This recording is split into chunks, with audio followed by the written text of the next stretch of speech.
Good morning बच्चों। आज हम कक्षा 8 संस्कृत की पाठ्य पुस्तक का 5वां अध्याय पढ़ेंगे। कंटक एवं कंटकम की कांटे से ही कांटा निकाला जाता है।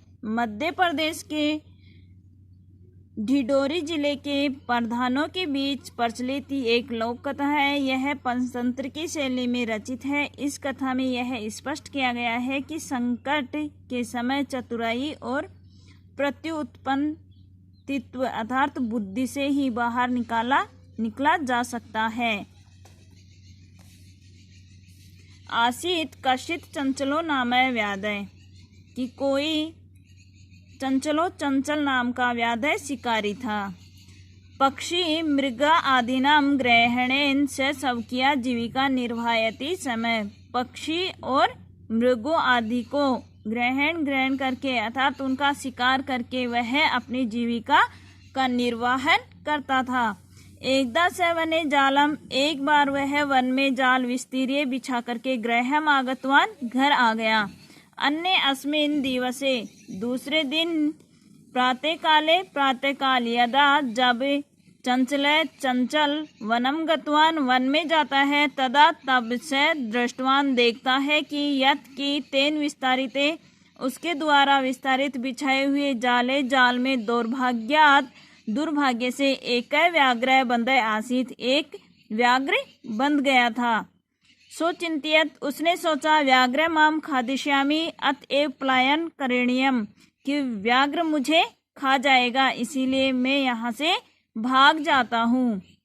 व्याघ्र ने निवेदन किया कि भो मानव, अरे मानव, कल्याणम भवतु, आपका कल्याण हो।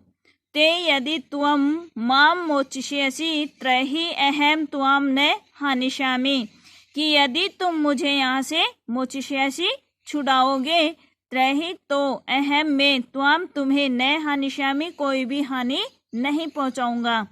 तदा से व्याघ्र जालात बही निशार्यते, तब उस शिकारी ने उस व्याघ्र को जालात बही जाल से बाहर निशार्यते निकाल दिया। व्याघ्र क्लांत आसीत, व्याघ्र क्लांत यानी थका हुआ था।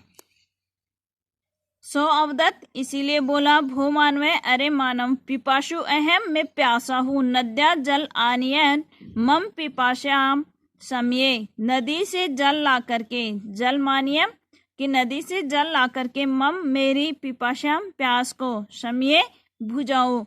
व्याघ्र जलम पीत्वा, व्याघ्र ने जल पी करके पुनः फिर से व्याधम अवदत, शिकारी से कहा समये मम पिपासा कि मेरी प्यास शांत हो गई है। संप्रतम भूक्षितो अस्मि, अब मैं भूखा हूँ। इदानीम अहम त्वाम खादिष्यामि, अब मैं तुम्हें खाऊंगा। चंचल उक्तवान, चंचल ने कहा अहम त्वत्कृते धर्मम आचरितवान कि मैंने धर्म का आचरण किया, तुम्हारे साथ धर्म का आचरण किया।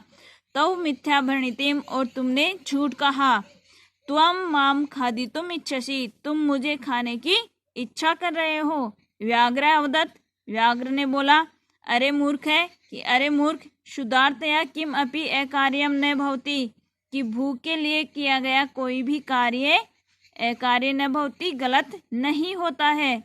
सर्वम स्वार्थम समीहिते, सभी में स्वार्थ समाहित है अर्थात सभी स्वार्थ के वश कार्य करते हैं। चंचल नदी जलम अपृच्छत, चंचल ने नदी के जल से पूछा। नदी जलम अवदत, नदी के जल ने कहा अमेव एवमेव भवति कि ऐसा ही होता है। जना मयि स्नानम कुरुति, लोग मेरे में स्नान करते हैं। वस्त्राणि प्रक्षालयन्ति, वस्त्रों को धोते हैं। तथा च मल मूत्र आदिकम विसर्जन्ते निवृन्ते, वस्तुतः सर्व स्वार्थ समाहिते, और उसके बाद में मल मूत्र आदि का मेरे अंदर विसर्जन करते हैं। प्राय सभी का स्वार्थ समाहित होता है। धन्यवाद।